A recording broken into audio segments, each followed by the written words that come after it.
A ver, ahí. Presentar una ventana. Compartir. Listo. ¿Ahí ven ustedes bien? ¿Ahí se ve, chicos? Sí se ve, profe. A ver, ahí. Ahora, ahí está en pantalla completa. Bien, bien, bien, bien. Ah, lo único que se me va. Ah, esperen.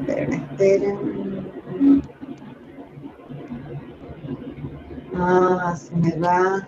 No donde yo lo tenía separado. Ok, acá. Bueno. Rápidamente, recuerdan que la clase pasada hemos desarrollado lo que es el error de redondeo. Una síntesis. Decimos que ¿por qué se produce el error de redondeo? Por la capacidad limitada que tiene la máquina para representar los dígitos de un número, ¿sí? ¿Y eso por qué se debe? Porque las máquinas tienen una longitud de palabra finita, o sea, una cantidad finita de bits. Entonces, ese error de redondeo lo podemos considerar que hay dos tipos que caen en esta categoría. El error de representación y el error debido a los cálculos. ¿Qué era el error de representación? ¿Por qué se generaba? Porque como la mantisa contiene solo n dígitos en la base en la cual trabajamos, si el número que yo quiero representar tiene más dígitos, lo tengo que en algún momento cortar, ¿no es cierto? Y vimos que nosotros, lo que utilizan las máquinas que nosotros normalmente usamos, es lo que se llama la representación de puntos flotantes. Es decir, que la coma que en este caso cuando lo guardamos es una coma binaria, flota. Y hemos visto también que la forma en la cual se utiliza para representar estos datos es un estándar que es el de la IEEE 754.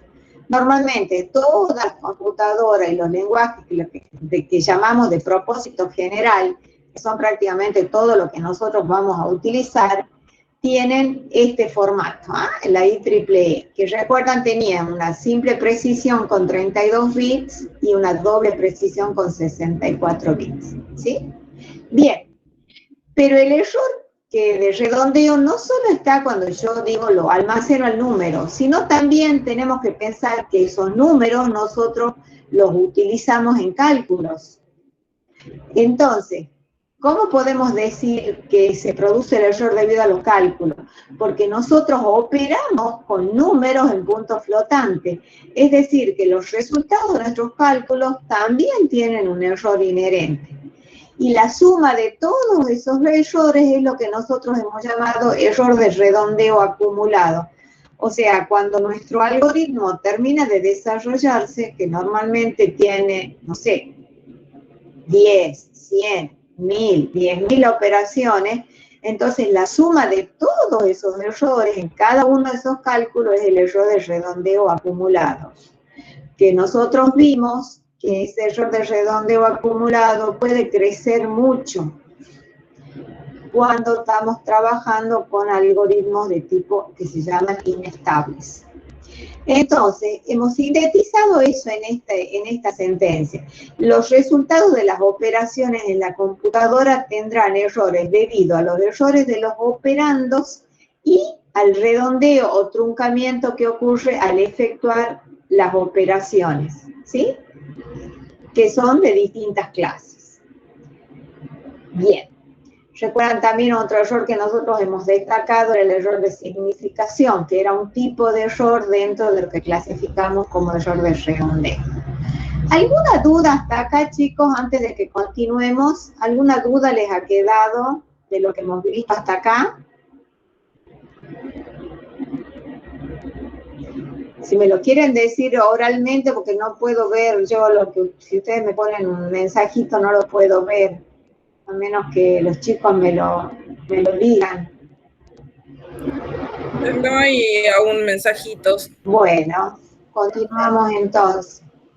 Bien. Vamos a ver entonces lo que se conoce como propagación de errores. Es decir, lo que nosotros hemos planteado, el error de redondeo acumulado es esto, ¿no es cierto? Y el error del resultado va a ser la suma de los errores cuando nosotros lo desarrollamos al método. Bien, nosotros hasta habíamos visto que en general nosotros pensamos en los errores debido a la suma, a la resta, al producto, al cociente. Pero cuando yo utilizo un método numérico, normalmente no solamente tengo las 4 operaciones fundamentales, sino que yo tengo algunas funciones, ¿no es cierto? Pensemos en una función, por ejemplo, no sé, la función exponencial, la función raíz. En ese caso, yo puedo generalizar esas 4 operaciones básicas con el concepto de función. Entonces, fíjense, recordemos esto que ustedes ya lo han visto en cálculo. Si yo tengo si y es función de un valor x, yo defino el delta de y como la diferencia entre el valor de y en un punto y en otro punto, ¿sí? ¿Ok? Pensemos acá. Nosotros hemos planteado que nosotros muchas veces pensamos que trabajamos con un valor x sub 0, pero en realidad nosotros no lo tenemos al valor exacto, sino que tenemos la representación de ese número en nuestro sistema de puntos flotantes. Es decir, que no tenemos el valor x, sino que tenemos el x0, sino un x0 raya. La diferencia que hay entre esos dos valores es un delta de x, que no es más que ¿qué es ese delta de x? La definición que hemos dado de error, ¿no es cierto? El delta de x sería la distancia que hay entre el número real y el número que representamos, ¿ok? Lo tenemos acá puesto de este modo. Ahora, lo que a mí me interesa saber es cómo influye este error en x en el cálculo que yo estoy realizando, o sea, en el delta de y. ¿Qué sería el delta de y? El valor de la función en el punto verdadero y el valor de la función en nuestra aproximación. Entonces, fíjense que para poder calcular el delta de y en función del delta de x, puedo usar este concepto. ¿Recuerdan qué era esto? Delta de y sobre delta de x es lo que llamamos cociente incremental, ¿no es cierto? O sea, el delta de y es la diferencia de la función en el punto x0 y la diferencia de la función en el punto x0 raya, que es su aproximación. Nosotros cuando definimos el concepto, ¿qué es esto que tengo acá?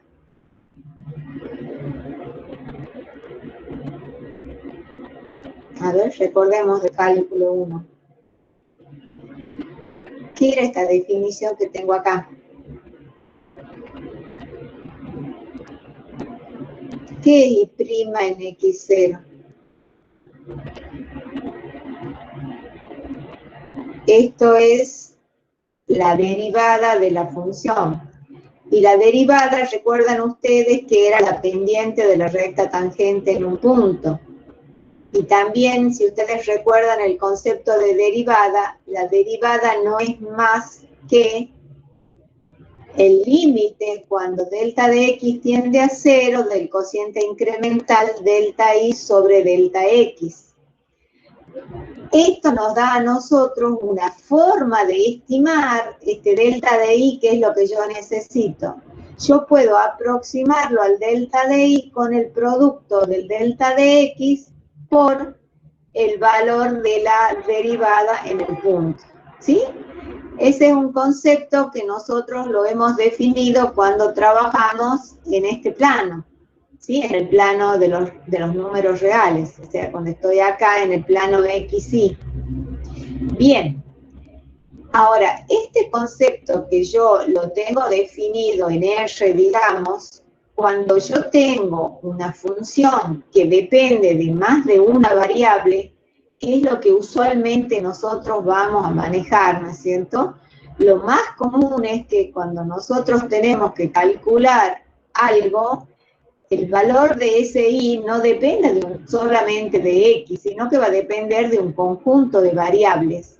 Entonces, una forma de generalizar este concepto es mediante lo que se denomina la fórmula general de propagación del error.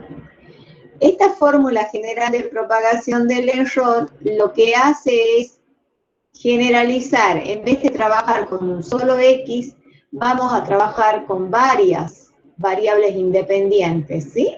x1, x2, xn. Entonces, nuestra función y va a ser función de varias variables. En ese caso, ¿cuál es el problema que nosotros manejamos? Nosotros tenemos un conjunto de variables.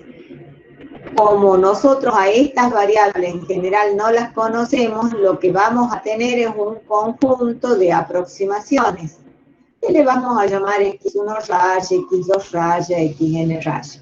¿Está claro entonces? x1 raya es la aproximación de x1, x2 raya es la aproximación de x2, xn raya es lo que aproxima a xn, ¿sí? Y el valor i que yo estoy buscando es función de todas estas variables. Entonces, vamos a usar una notación vectorial, fíjense. Voy a definir el vector x rayos y el vector de aproximaciones va a tener como componentes cada una de las aproximaciones a cada una de las variables que necesito definir. Entonces tengo el vector x raya compuesto por x1 raya, x2 raya, xn raya. Y el vector x que tiene como componentes x1, x2, xn. Vamos a definir, fíjense, un delta de x sub i. ¿Por qué? Porque para cada una de las componentes que yo estoy manejando, tengo un delta. O sea, el delta de x sub i va a ser la diferencia entre la variable xi raya menos xi. Si yo reemplazo i por 1, va a ser x1 raya menos x1. Por 2, x2 raya menos x2. Y así sucesivamente hasta el valor n. Y también tengo entonces, perdón, acá discúlpenme, el delta de i es el i de x raya menos i de x. Perdón, acá me está faltando un i de x. Bien. Entonces, hay un teorema del cálculo que nos permite estimar este delta de i de este siguiente modo. Fíjense, el teorema plantea que, dado el vector de aproximaciones, dado el vector de las coordenadas x1, x2, xn, y dada la forma de la función y, definida en x, en el vector x, entonces el delta de i se puede calcular del siguiente modo. Fíjense que está escrito acá. Es la sumatoria desde i hasta n de la derivada parcial de la función i respecto de la componente x sub i particularizada en el valor x raya por delta de x sub i. Para los que no han visto todavía el concepto de derivada parcial, ¿qué significa derivada parcial? Cuando yo tengo una función, esto es bien intuitivo lo que les voy a decir, luego lo van a ver con toda la teoría y el desarrollo más formal, esto se da en cálculo 3. Pero algunos de ustedes no lo han tenido aún a cálculo 3, entonces les doy la idea así totalmente intuitiva, pero a nosotros nos alcanza para lo que nos interesa. La idea es la siguiente: si yo tengo una función que está en R a la n, entonces no tengo, fíjense, si yo acá, cuando yo daba acá, yo acá ahí era solamente función de x, ¿cierto? Entonces solamente tenía yo una componente x. Si depende de más de una variable, entonces quizás tenga componentes en un sentido, en otro sentido. Tiene en varias direcciones. Entonces, esta derivada que acá es solamente en esta dirección. Si yo tengo varias componentes, van a ser las derivadas en distintas direcciones dependiendo de dónde esté la componente. Por eso es que el concepto de derivada parcial dice, yo derivo la función y respecto a cada una de las componentes, y eso me va a dar una derivada en una determinada dirección. Bien, ahora, cuando yo voy a hacer este cálculo, ¿qué significa? Si yo derivo respecto a una componente, supongamos a x1, lo que se hace es considerar que las otras constantes, las otras componentes son constantes. Entonces yo solamente derivo respecto a esta componente y considero como constante todas las demás. Esa es la forma. Si yo derivo respecto de x1, considero que x2, xn son constantes. Cuando yo derive respecto de x2, voy a considerar constantes a x1 y a todas las demás. Y así sucesivamente. Bien, entonces, esta es la expresión que tiene el delta de i. Cuando yo hago el cálculo del error, yo lo que busco es considerar el mayor error posible. Para eso, yo lo que voy a hacer es tomar cada uno de estos valores, la derivada y el delta, con signos positivos. Entonces, por eso es que pongo, fíjense, pongo un valor absoluto acá y pongo un valor absoluto tanto en este término como en este término. Como yo lo que voy a hacer es tomar el mayor valor que esto tiene, en realidad, por eso pongo acá, en vez de igual, un menor o igual, porque estoy tomando el máximo valor posible. Entonces, el resultado que me da este teorema me da la cota más grande posible. Puede ser que ustedes en la práctica lo hagan al cálculo y en realidad encuentren que el error real es un poco menor. Pero esto, a los efectos de ser una cota, es siempre el mayor error posible que yo pudiera cometer en el cálculo. Bien, veámoslo, apliquemos a esto para que vean ustedes que no es complicado. ¿Ah? ¿Cómo sería la aplicación de este teorema para hacer el cálculo del error cuando yo tengo en un método, en una expresión, una función? ¿Ok? Bien. Miren, arranquemos con este ejemplo muy sencillo, donde yo tengo una sola variable, ¿sí? Tengo una sola. O sea que acá este sería este caso. ¿Ah? Tengo un i que es solamente función de x. ¿Ah? ¿Ok? Entonces, el valor de x me piden calcular el error absoluto y el error relativo que yo cometería cuando yo calculo i igual a x al cubo. Y me dicen como dato que el número es 3 más menos 0,1. Es decir, el valor que tengo es 3 y tengo un delta de x igual a 0,1. Ese sería el error, ¿no es cierto? El 0,1. Quiere decir que el numerito este puede valer o 2,9 o 3,1. Me da esto, este delta de x me da el delta de variación del numerito 3. ¿Ok? Entonces, fíjense, aplico el teorema y ¿qué digo? El delta de i es el de i de x, ¿sí? O el i' si ustedes quieren, por delta de x. Entonces, ¿cuánto vale la derivada de i respecto de x? Acá está, es 3x cuadrado por delta de x. ¿Y ahora qué voy a hacer? Simplemente voy a reemplazar x por el numerito 3, entonces me queda 3 por 9.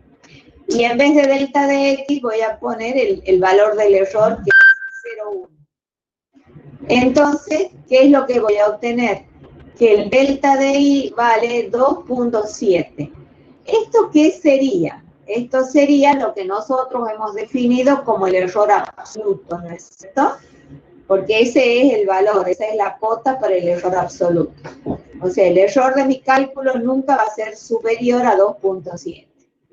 Entonces, ahora para calcular el valor, ¿cuánto tengo? Fíjense, el valor acá le he puesto aproximado, digamos, en la notación que la van a encontrar en algunos lados, en otros no. Pero el aproximado sería el valor que yo obtengo cuando yo reemplazo acá, en el valor pongo, en vez de en X, pongo este numerito. Entonces reemplazo en X por 3 y me dice que vale 27. Si yo quiero entregar mi resultado correctamente, ¿qué es lo que tenemos que poner? El I aproximado más menos el error aproximado, o sea, el delta de I. Entonces, yo te debería entregar mi resultado de este modo. El resultado es 27 más menos la cota, que es 2.7. Y ahora, si quiero calcular el error relativo, ¿qué tengo que hacer? El delta de I sobre I. ¿Y eso cuánto me da? Un 0,1, ¿ah? O sea, un 1%. ¿Está clara la idea? ¿Alguna duda en lo que hemos desarrollado hasta acá? Me gustaría que lo aclaremos justamente, puesto este ejemplito bien sencillo para que saquemos las dudas que hubiera.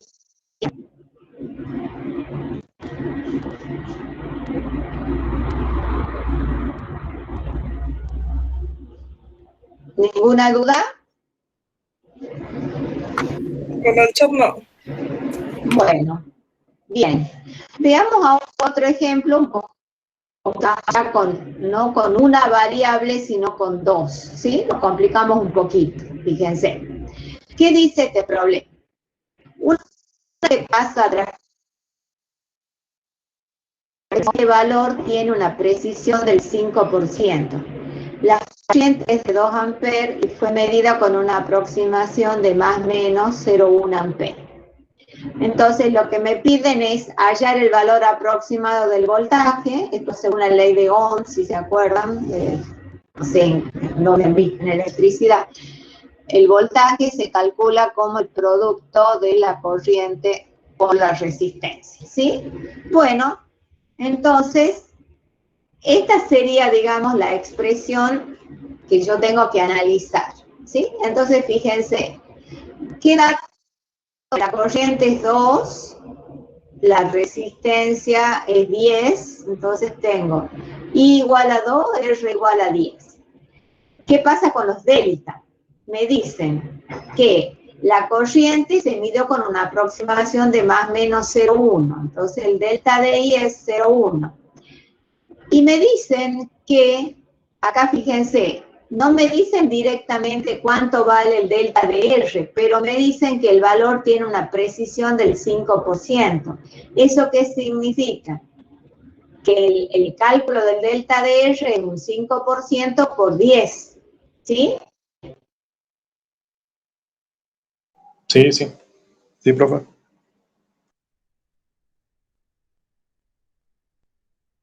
Me queda 0,5. ¿Ok? Entonces, ya tengo el valor delta de I, tengo el delta de R. La fórmula que yo tengo que calcular es esta. Entonces, ¿cuánto vale el delta de B? Y aquí aplico la formulita que habíamos planteado acá. Fíjense, es la suma desde 1, en este caso es hasta 2, de las derivadas parciales del valor que estoy calculando respecto a cada una de las variables por el delta correspondiente. ¿Eso cómo lo expreso acá? Es la derivada de B respecto de I por delta de I más la derivada de B respecto de R por el delta de R. Entonces, derivada parcial respecto de una de las variables, derivada parcial respecto de la otra variable. ¿Ok? Bueno, ¿cómo hago este cálculo? Fíjense, esto es el valor de B es I por R. Si yo derivo respecto de I, considerando R constante, entonces, ¿qué es lo que tengo? Y la derivada de I es 1, por R me va a quedar R, por el delta de I. Y en el otro caso, directamente, cuando derivo B respecto de R, me va a quedar I, por el delta de R. Entonces, la expresión que tengo acá que calcular es R por delta de I más I por delta de R. Entonces, ahora simplemente tengo que reemplazar R, delta de I, delta de R, y me va a quedar R vale 10, el delta de I vale 0,1, I vale 2, y el delta de R era 0,5. Entonces, reemplazo todos estos numeritos, entonces me queda que el error en el cálculo de la potencia es igual a 2. ¿Ok?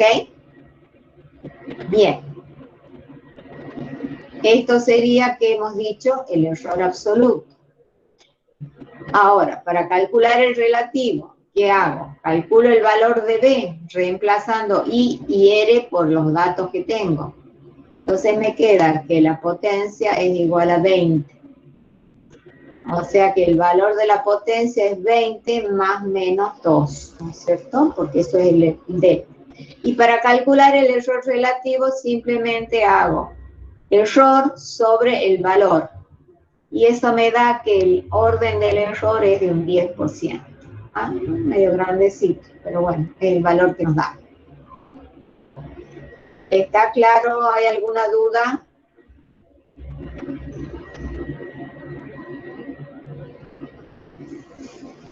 ¿Entendió, profe? Bueno, perfecto. Bueno, acá hay otro ejemplito. Acá, fíjense, hacemos intervenir acá hay una constante y otro modo de hacer el cálculo. Fíjense, tengo un triángulo con una altura de 3, una base de 4 y quiero calcular el área con un error no mayor al 10%. Entonces acá la pregunta es como al revés. Me dan cuál sería el error máximo que yo puedo cometer y entonces me dicen con qué error qué error es el que yo puedo tener en los datos para que el error del resultado sea de ese orden. O sea, es como que acá tenemos que hacer una pequeña vuelta de tuerca, fíjense. El concepto es el mismo, tengo los valores, H igual a 3, B igual a 4, el área, ya sabemos que base por altura sobre 2, sabemos que es igual a 6, ¿no es cierto? Entonces, ¿qué es lo que yo tengo que calcular? Me dicen que el error en el área tiene que ser de un 10% del valor dado, o sea, en el orden de 0,6. Entonces, por otro lado, yo sé que el error del área es igual a ¿qué? Al error en B, esto es el error que yo cometo en B por H más el error en H por B. Entonces, este error en B es que hemos dicho, la derivada parcial de A respecto de 2H, y eso acá, fíjense, como nosotros ya hemos establecido que simplemente estoy haciendo un pasaje término, ¿no? Como hemos establecido que esto es del orden de 0,6, me queda esta expresión. Y lo mismo en este caso, me queda en esta expresión. Esto, fíjense, esto que yo he puesto acá, he asumido una suposición. He supuesto que cada variable contribuye en igual proporción. Eso es lo que me permite decir que acá, que esta suma es como que este término más este término, digamos que ambos valen lo mismo. Por eso es que yo he podido poner 0,6 acá y acá, ¿sí? Como si la contribución de este valor y de este valor fuera el mismo. Ustedes van a ver que muchas veces ustedes para resolver un determinado problema tienen que hacer suposiciones de partida, ¿sí? Que recuerdan, eso es cuando hablábamos del modelo. En este caso, fíjense, en cierto modo estamos modelando, porque estamos haciendo una suposición de entrada para resolverlo al problema, ¿ok? Bien. Y les doy 5 minutitos a ver si ustedes resuelvan este problemita.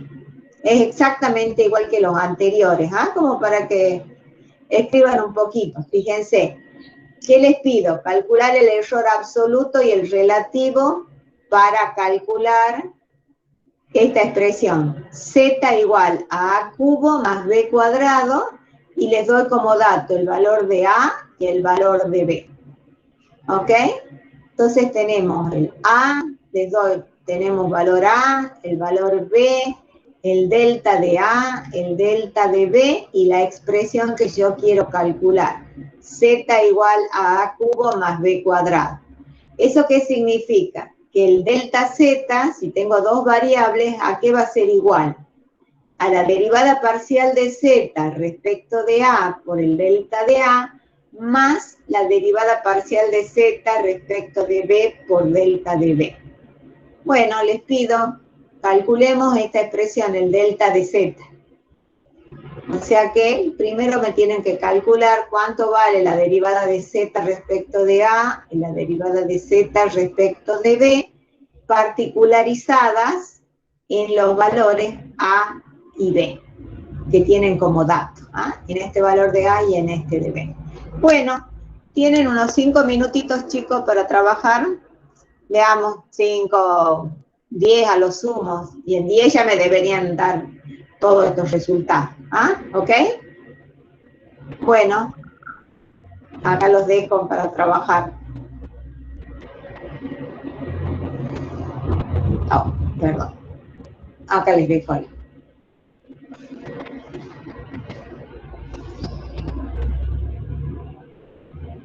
Muy bien. Tenemos... Bueno, comencemos a trabajar, chicos, a ver cómo lo plantean.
Profe, aquí Marcos escribió 8.6 más menos 0.07. A ver, Marco. Ay, no sé, a mí se me ha ido la pantalla, no sé por ver los chats, no sé ahora cómo volver, ya después veo. ¿Cómo obtenés ese 007? Contame, Marcos. Y ahí Daniel dice también Ajá. 8.6 más menos 0.1. Bien. Cuéntenme a cualquiera de los dos cómo han llegado a esos resultados, así les contamos, así todos escuchan. Primero Marco, haciendo por las derivadas ejemplo. parciales. ¿Cómo, Marco? Haciendo las derivadas parciales primero. Ajá. ¿Cómo te queda la primera, la de respecto de A? ¿Cuánto te quedó?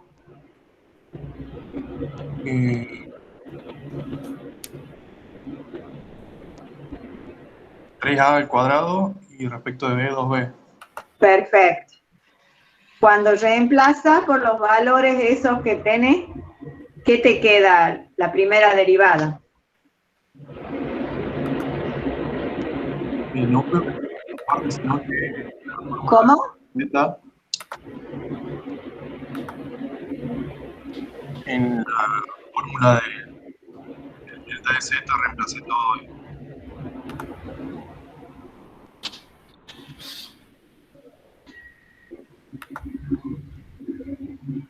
No te escucho, Marcos. En la delta de z y La derivada parcial de y respecto de a, ¿cuánto te queda? Si querés escribirlo en número, ¿qué número te queda?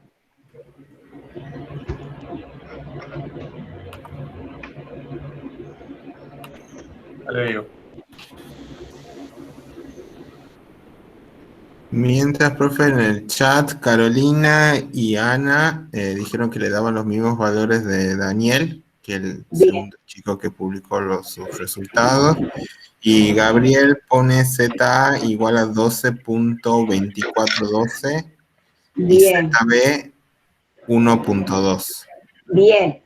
A ver, los otros chicos tienen los resultados similares a Gabriel en la derivada de A y B, las derivadas parciales respecto de A y de B, ¿les da más o menos así?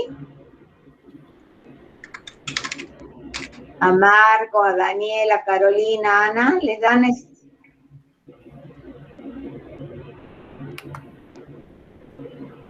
A Carolina sí. Bien. Ana, Daniel, Marcos. Sí, está viendo que tuve un error en el proceso y lo acabo de corregir. Bien, bien. Bueno, estamos de acuerdo, a mí también me da así. Así que bueno, suerte que tengo bien los resultados entonces. Bien. Bueno, entonces, una vez que tenemos definido estos que son los valores de las derivadas parciales respecto de A y respecto de B, lo que hacemos es hacer el cálculo del delta de I, ¿no es cierto? que es reemplazando nada más que las derivadas parciales y los delta, que ya los teníamos de antemano.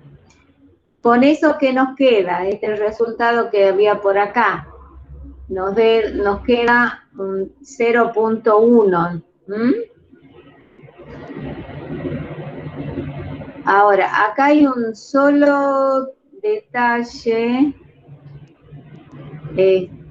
Acá, ¿por qué ustedes me ponen 8.6 más menos 0.1?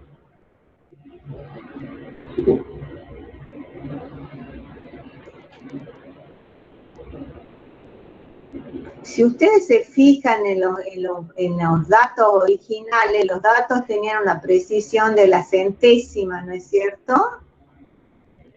¿Sí? Ay, bueno, esperen porque yo no sé cómo volver a la pantalla, yo la he dejado. Si me esperan un poquito, me parece que tenés que volver. Espérenme, voy a volver a presentar, ¿no? Porque ya voy a volver. Ténganme un poquito de paciencia. Compartir acá. Profe, Gabriel y Ana ponen ahora 0.13. Bien, bien, ahí me gusta. ¿Ahí ven ustedes? ¿Ven acá lo que yo estoy mostrando o no? Sí, profe. Ah, bueno. ¿Puede ser ahí o quieren que lo ponga más grande? A ver. Espérenme, es que cuando lo voy a poner más grande se me vuelve al comienzo. A ver, ya lo vamos a volver. Acá. Acá. Acá. Bien. Eso que ustedes han escrito está bien. Acá, si acá mis datos de partida tenían una precisión de 2 dígitos, yo puedo poner en el resultado también una precisión mayor, que es el resultado que habían mostrado, 8.60 más menos 0.13. Ese sería un resultado, con 2 dígitos decimales. ¿Estamos de acuerdo? Está bien. O sea, si yo lo redondeo a una cifra, sí me quedo 8.6 más menos 0.1. Pero es razonable, si yo tengo 2 dígitos en el delta, poner así, 8.60 más menos 0.13. ¿Ok? Bien, ese sería el resultado de este cálculo. Felicitaciones. Bien. Profe, hay unas consultas que preguntan Sí. si el error no debe ser de una sola cifra significativa. No, ¿por qué? ¿Por qué de una cifra? No, fíjate vos que yo acá tengo el error en los datos, está en la segunda, tiene 2 cifras. Y mis datos de partida, fíjense ustedes, tenían 2 cifras. No necesariamente, no tiene por qué ser una sola cifra. Creo, Pati, que se refieren al orden del error. Me parece que no están diciendo, no es eso la pregunta, no sé. A ver, explícalo vos, porque por ahí vos la entendés al planteo, yo no termino. O sea, yo voy a decir lo que entiendo, decime, Miguel, si es lo que si es lo que querés preguntar, o Daniel, creo. Supongamos que te da el error 0,23. El orden del error es 0, o sea, está en el 0,2, o el 2 es el que tiene el error. Entonces, la cifra significativa tuya está ahí, es 10 a la menos 1, tu error. Eso es lo que querés decir. Si vos te fijas en lo que está en la pantalla, lo que dice la profe, el error dice 0.01, que es 10 a la menos 2. O sea, la cifra que tiene el errorcito es el 0,2, la última del 2,02. O del 0,0.6 en la segunda. ¿Se entiende? A ver, no sé si... Esa es la pregunta, o sea, para que les dé... En términos generales, cuando nosotros damos el resultado del error, decimos el orden que tiene el error, en qué cifra, dónde está el error. Por eso la puesta así la profe. Sí, bueno, lo que pasa es que esta forma mía de presentar, que no para dejarles así, sino ya les voy a subir el completo, ya lo voy a subir a la clase con todos los resultados. ¿Ah? Eso es, ahí Juan me dice que es 8.6 más 0. Más menos 0.13. Entonces, el error tuyo es 0.1. ¿Se entiende todo el mundo lo que está escrito por Juan en el chat? Ah, yo no lo veo. O sea, Juan dice que le da, por ejemplo, 8.6 más menos 0.13. El 3 que tiene para atrás no es, o sea, cuando uno piensa en error, piensa cuál es la cifra que más error tiene, cuál es el que va a apreciar más, el que va a dar tu error. Es 0.1 tu error, ¿sí? Y es lo mismo que está diciendo Daniel, que es lo que les decían en física. Por eso dice que tenían que dejar el error con una cifra. O sea, ¿se entiende chicos? No sé si capaz que enreden más. ¿Me tienen que decir ustedes? Yo creo que cuando veamos el práctico ahí lo van a aclarar más, ¿les parece? Ahí lo analicemos más. No sé si quedó claro acá.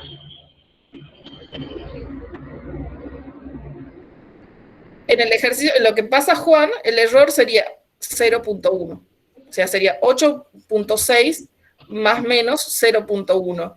Y entonces tu error quiere decir que, ahí, ¿qué quiere decir? Que es a la menos 1 tu error. ¿Sí? No necesitas poner el 3 atrás. ¿Quedó claro? Bien. Bueno. Seguimos entonces y después en todo caso hacemos en la consulta, lo aclaramos más. Bueno, pasamos al siguiente. Esto es simplemente unas recomendaciones, o sea, cuando nosotros tenemos una pérdida de precisión debido al error del redondeo, muchas veces una forma de disminuir eso es reescribiendo los cálculos. Y si es posible, reformulando el problema. Recuerdan que decíamos que quizás reescribiendo las ecuaciones de algún modo lo podemos disminuir. Otra cosa que ustedes van a ver que una forma de reducir los errores es cuando podemos buscar métodos que tengan menor número de operaciones, porque obviamente cuantas menos operaciones tenemos, son menores las probabilidades de incorporar error. Por ejemplo, el método de Horner, para evaluar un polinomio en un punto. Eso lo vamos a ver más adelante. Después van a ver ya cuando hagan ejemplos que también cuando se tienen en cuenta las magnitudes de los números que intervienen en los cálculos, tenemos que ver qué conviene, cómo conviene combinarlos a los números. En general conviene empezar a trabajar primero con los más chicos y luego con los más grandes. Bueno, y otras recomendaciones que creo que durante el desarrollo de la materia vamos a ir viendo. Bien. Para terminar este capítulo, una pequeña idea de cuáles son los métodos que históricamente se han utilizado para estimar el error. Ustedes van a ver que cuando en los libros ustedes analizan un método, siempre el método les dice, se estima que el error de tal método es de tal orden. Entonces, muchos resultados de estos han sido muy teóricos, pero también hay otras formas en las cuales en el tiempo se han utilizado. Por ejemplo, había algo que se llamaba doble precisión. O sea, esto cuando inicialmente se comienza a trabajar, no era usual que los lenguajes manejen la doble precisión por el tema del costo. Entonces, muchas veces para estimar el error se trabajaba en simple y en doble y se consideraba que el resultado obtenido con doble precisión era el valor verdadero. Entonces se los comparaba y eso se consideraba como estimación del error. Otra cosa que se usó en los, no sé, 50, 60, cuando se empieza a usar más, ustedes piensen en Fortran, que es el primer lenguaje que se utiliza para el cálculo numérico, es de los 50, sí, de los años 50. Entonces ahí surgen los primeros análisis de cuál era el error que se cometía en los algoritmos de cálculo. Y en esos, lo más utilizado, digamos, era lo que se llamaba el análisis regresivo del error o el error backward. Lo que se hacía era tomar una determinada operación y empezar a analizar hacia atrás. La verdad que es toda una experiencia. Si alguien tiene ganas de ver libros de la época, ver cómo se analizaban. En base a eso es que muchos de ustedes, cuando veamos sobre todo la parte de métodos de álgebra, la mayoría de ellos tienen ese análisis, o sea, ya tienen una estimación del error y para encontrar eso se ha hecho este análisis regresivo. Otro algoritmo de cálculo que también con valor histórico es lo que se llamaba la aritmética de intervalo, que consistía en trabajar, si un número tiene un más menos epsilon, se calculaba con el menor, con el mayor, y se pensaba que el error estaba en el punto medio. Pero también era el doble de cálculo, no era un valor, no era un algoritmo práctico de cálculo. Hoy en día, teniendo en cuenta el tamaño que tienen la cantidad de datos que se manejan y la cantidad de pasos que tiene un algoritmo, lo más utilizado es el llamado enfoque estadístico. Cuando hablamos de enfoque estadístico, ¿qué es lo que se hace? Se aplica directamente, se aplica un modelo estocástico, o sea, que está visto en probabilidades directamente, se adopta ese modelo para estudiar la propagación del error. Para eso, cada uno de los errores se los trata como si fueran variables aleatorias y se presume, o sea, se trabaja en la suposición que tiene una distribución normal. Entonces directamente se calcula la desviación estándar, la varianza y la estimación del error de redondeo. O sea, se hace todo un análisis matemático de los algoritmos. Por supuesto que esto, ¿qué requiere? Un mayor análisis, porque tenemos que manejar las herramientas estadísticas y un tiempo adicional de cálculo.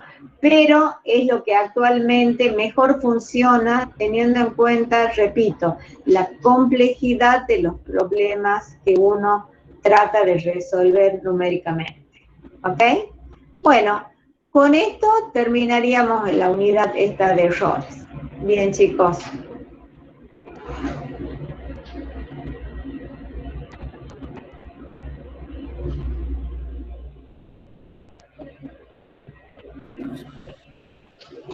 Leo, me parece que podríamos parar la grabación y cortarla para volverla a grabar para la consulta. Se queda por separada la Teo de... Ahí tengo la grabación. Bien.